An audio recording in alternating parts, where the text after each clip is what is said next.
নমস্কার বন্ধুরা, আজ পশ্চিমবঙ্গে 2026-27 অর্থবর্ষের অন্তর্বর্তী বাজেট প্রকাশ করা হলো। এই বাজেটে পুরুষদের জন্য কি ঘোষণা হয়েছে, তারপর ছেলেদের জন্য বা যুব সমাজের জন্য কি ঘোষণা হয়েছে, শ্রমিকদের জন্য কি ঘোষণা হয়েছে, লক্ষ্মীর ভাণ্ডার, কৃষক বন্ধু বা নতুন যে ভাতা ঘোষণা করা হয়েছে, এছাড়াও আরও যে সকল প্রকল্প নিয়ে ঘোষণা করা হয়েছে, নতুন যে সকল ঘোষণাগুলো হয়েছে, আমরা আজকের এই ভিডিওতে সম্পূর্ণ ডিটেলসে বাজেটটা নিয়ে আলোচনা করব। তো অবশ্যই ভিডিওটি আপনাদের উপকারে আসবে, শেষ পর্যন্ত ভিডিওটি দেখতে থাকুন। আর এই ধরনের আপডেটগুলো পাওয়ার জন্য চ্যানেলটিকে অবশ্যই সাবস্ক্রাইব করে রাখবেন। ফেসবুক থেকে যারা ভিডিওটি দেখছেন পেজটি ফলো করে রাখতে ভুলবেন না। ভিডিওটি বেশি বেশি করে শেয়ার করে দিবেন, সকলেই যাতে এই বাজেট নিয়ে পুঙ্খানুপুঙ্খ জানতে পারে।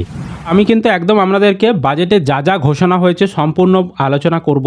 তো এই মুহূর্তে আমরা ওপেন করে নিয়েছি পশ্চিমবঙ্গ সরকারের বাজেট বিবৃতি। শ্রীমতী চন্দ্রিমা ভট্টাচার্য, রাষ্ট্রমন্ত্রী, স্বাধীন দায়িত্বপ্রাপ্ত অর্থ দপ্তর, তিনি কিন্তু আজকে 26-27 অর্থবর্ষে 5ই ফেব্রুয়ারি 2026 তারিখে বাজেট ঘোষণা করেছে। এখানেই কিন্তু আমরা সম্পূর্ণ কিছু রয়েছে, এখান থেকে আমি আপনাদেরকে বাজেটে যা যা ঘোষণা হয়েছে আমি সে বিষয়টা আলোচনা করছি। তো এখানে দেখুন, 1 নম্বর পয়েন্টে কি বলা হচ্ছে না, আমাদের রাজ্যে মালদা মুর্শিদাবাদ জেলার মানুষকে প্রতি বছর গঙ্গার ভাঙন থেকে রক্ষা করার জন্য ভাঙন রোধে নানা ব্যবস্থা নেওয়া হয়, কিন্তু সমস্যাটির একটি চিরস্থায়ী সমাধান আংশু প্রয়োজন। এজন্য সরকার দেশীয় ও আন্তর্জাতিক বিশেষজ্ঞদের সাহায্য ও পরামর্শ নিয়ে একটি সার্বিক পরিকল্পনা রূপায়ণ করতে চলেছে। এটা 1 নম্বর ঘোষণা। তারপর 2 নম্বর ঘোষণাতে বলা হচ্ছে রাজ্য সরকার ইতিমধ্যে 6টি ইন্ডাস্ট্রিয়াল অ্যান্ড ইকোনমিক করিডোর তৈরি করার কাজ হাতে নিয়েছে। এই প্রকল্পের পরিকাঠামো গঠনে যৌথ অংশগ্রহণ করার জন্য নামী আর্থিক সংস্থা প্রস্তাব দিয়েছে। এই পরিকাঠামো দ্রুত গঠনের সঙ্গে সঙ্গে শিল্প সংস্থাগুলি বিনিয়োগ করবে এবং রাজ্যে বিপুল কর্মসংস্থান সৃষ্টি হবে। তা আমি যেগুলো মেন গুরুত্বপূর্ণ প্রকল্প সেগুলোই বলে দিচ্ছি, বাকিগুলো আমি এখানে স্ক্রিনে দেখিয়ে দিচ্ছি, আপনারা দেখে নিন, সেগুলো আমি আর পড়ে শোনাবো না। যেমন 3 নম্বর পয়েন্টটা আপনারা এখানে দেখে নিন।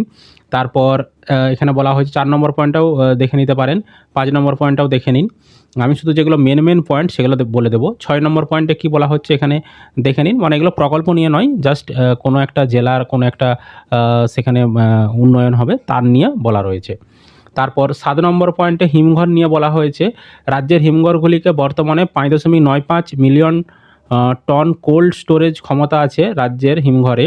তো এখানে বলা হচ্ছে যে 50টি নতুন কোল্ড স্টোরেজ স্থাপন করবে, তার উদ্যোগ গ্রহণ করবে রাজ্য সরকার, সেটা বলা হয়েছে।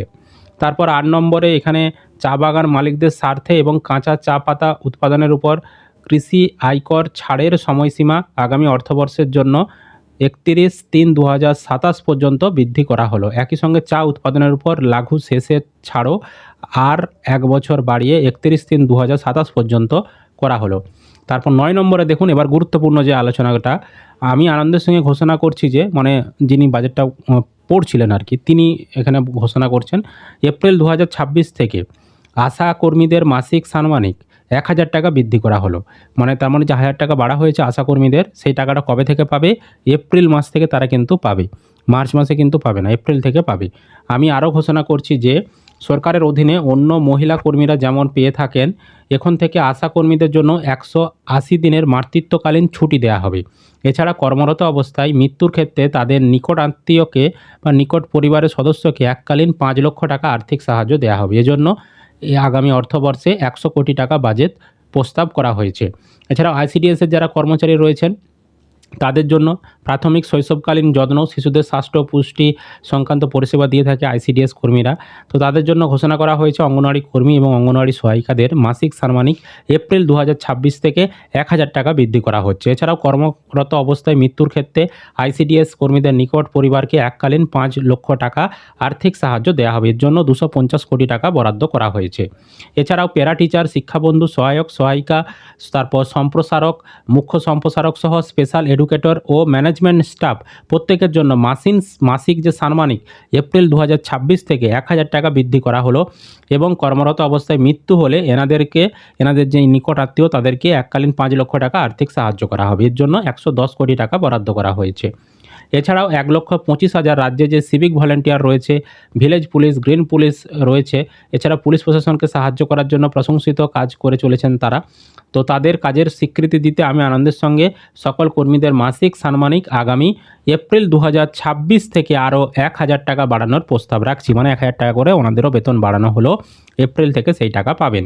এছাড়াও বলা হচ্ছে যে কর্মরত অবস্থায় মৃত্যুতে ওই কর্মীদের নিকট পরিবার 3 লক্ষ টাকা আর্থিক সাহায্য পান। এদের ক্ষেত্রেও এই সাহায্যের পরিমাণ 3 লক্ষ টাকা থেকে বাড়িয়ে 5 লক্ষ টাকা করা হলো। এর জন্য 150 কোটি টাকা বরাদ্দ করা হয়েছে।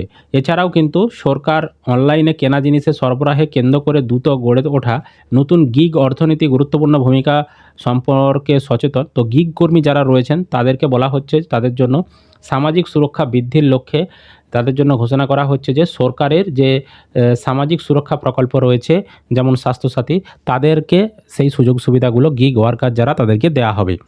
তারপরে এখানে বলা হচ্ছে যে জব কার্ডের যে কাজ, তো সেটা আমাদের পশ্চিমবঙ্গে প্রথমে যেহেতু কেন্দ্র সরকার বন্ধ করে দিয়েছিল, তারপর রাজ্য সরকার আবার চালু করেছে।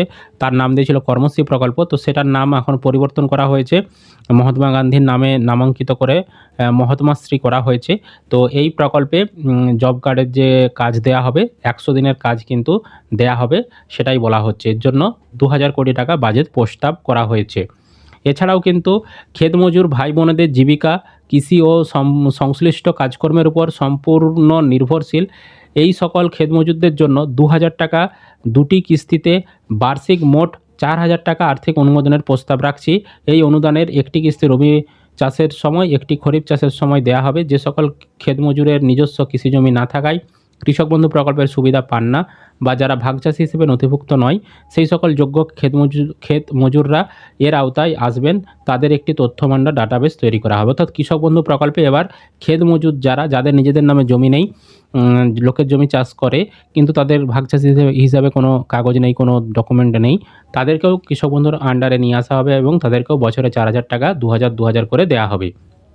তারপর যে সমস্ত চাষিরা সরকারি টিউবওয়েল বা নদী সেচ ব্যবস্থার মাধ্যমে যে চাষ করেন তাদেরকে একটা ফি বা চার্জ দিতে হয়।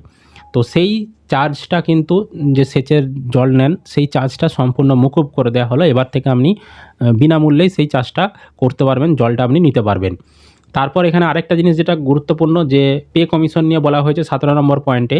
তো এখানে বলা হচ্ছে রাজ্য সরকারি কর্মচারীদের চাহিদার বিষয়ে সম্পূর্ণ সংবেদনশীল। তারা সরকারি নীতি ও প্রকল্প রূপায়ণে খুবই গুরুত্বপূর্ণ ভূমিকা পালন করেন। রাজ্যের ষষ্ঠ পে কমিশনের সুপারিশে কার্যকাল 2025 সালের 31শে মে ডিসেম্বর শেষ হচ্ছে। আমি আনন্দের সঙ্গে রাজ্য সরকারের কর্মচারীদের জন্য সপ্তম পে কমিশন গঠনের ঘোষণা করছি। কমিশন রাজ্যের সকল সরকারি কর্মচারীদের আগামী দিনের বেতন ভাতা ও অন্যান্য সুযোগ সুবিধার বিষয়ে সুপারিশ করবে। তারপর 18 নম্বরে বলা হচ্ছে পেনশন প্রাপকদের এছাড়াও রাজ্যের হেলথ স্কিমের চিকিৎসা সংক্রান্ত খরচ লাঘব করার উদ্দেশ্যে আমি 2 লক্ষ টাকার বর্তমান ক্যাশলেস সুবিধার সীমা বাড়ানোর প্রস্তাব করছি। সরকারি প্যানেলভুক্ত হাসপাতালে ভর্তি অবস্থায় তাদের চিকিৎসা খরচ 2 লক্ষ টাকা অতিক্রম করলে পরবর্তী বাড়তি খরচের 75% পর্যন্ত ক্যাশলেস করা হবে। এ বিষয়ে শীঘ্রই বিজ্ঞপ্তি প্রকাশিত হবে।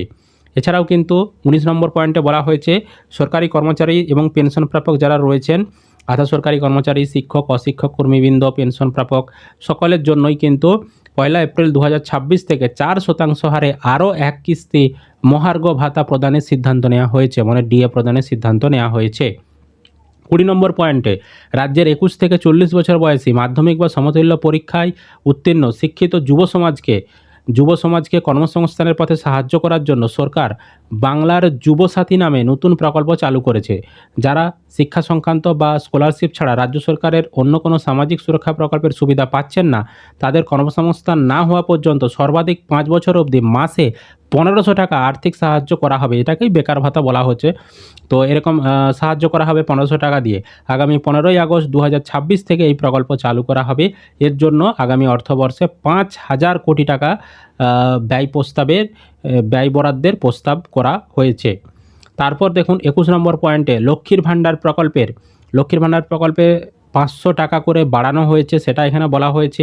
এছাড়াও লক্ষ্মীর ভাণ্ডার প্রকল্পে আগে 2,21 লক্ষ মা বোনেরা সুযোগ সুবিধা পেত, যারা নতুন আবেদন জমা করেছিল সেই রকম তাদেরকে দেখুন আবেদনের ভিত্তিতে আরও 20,62,000 মা বোনেকে এই প্রকল্পের অন্তর্ভুক্ত করা হয়েছে। মানে যারা নতুন আবেদন করেছিল নতুন লক্ষ্মীর ভাণ্ডার তাদেরকেও কিন্তু এবার টাকা দেওয়া হবে। সেরকম 20,62,000 নতুন আবেদনকারী তারাও কিন্তু ঢুকতে চলেছে লক্ষ্মীর ভাণ্ডারে। এর ফলে কিন্তু মোট লক্ষ্মীর ভাণ্ডারের সংখ্যাটা বেড়ে দাঁড়াচ্ছে 2,42,00,000। আর 500 টাকা করে বাড়ানোর ঘোষণা হয়েছে। সেই বর্ধিত অর্থ কিন্তু এই ফেজে বর্তমানে ফেব্রুয়ারি মাস 2026 সালের এই মাস থেকেই কিন্তু বেশি টাকা আপনারা পাবেন। অর্থাৎ যারা 1000 টাকা পাচ্ছিল তারা 1500 টাকা পাবেন, জেনারেল ওবিসি কাস্টের মেয়েরা। আর SC ST কাস্টের মেয়েরা যারা প্রতি মাসে মাসে 1200 টাকা পাচ্ছিল তারা 1200-র বদলে 1700 টাকা পাবেন এই ফেব্রুয়ারি মাস থেকেই। এর জন্য অতিরিক্ত 15,000 কোটি টাকা বরাদ্দের প্রস্তাব করা হয়েছে। সুতরাং এই ঘোষণাগুলি কিন্তু এবারের বাজেটে করা হয়েছে। আমি আপনাদেরকে সংক্ষেপে এগুলি দেখিয়ে দিলাম। মোট 21টা ঘোষণা কিন্তু এখানে গুরুত্বপূর্ণ রয়েছে। তো আপনাদের কোন ঘোষণাটি সবথেকে ভালো লাগলো কমেন্ট করে জানাবেন। আর আমরা এই বিষয়গুলো নিয়ে যখন আবেদন শুরু হবে বা আরও বিস্তারিত তথ্য আসবে আমরা আপনাদেরকে ডিটেলসে ভিডিও দেব। আশা করি আপনারা ভিডিওটি বুঝতে পেরেছেন। যদি ভিডিও ভালো লেগে থাকে অবশ্যই কিন্তু লাইক করবেন, বন্ধুদেরকে ভিডিওটা বেশি বেশি করে শেয়ার করে সকলকে খবরটি জানতে সাহায্য করবেন। আর এই ধরনের আপডেটগুলো পাওয়ার জন্য চ্যানেলটিকে সাবস্ক্রাইব করতে ভুলবেন না। ফেসবুক থেকে যারা ভিডিওটি দেখছেন পেজটি অবশ্যই ফলো করে রাখবেন।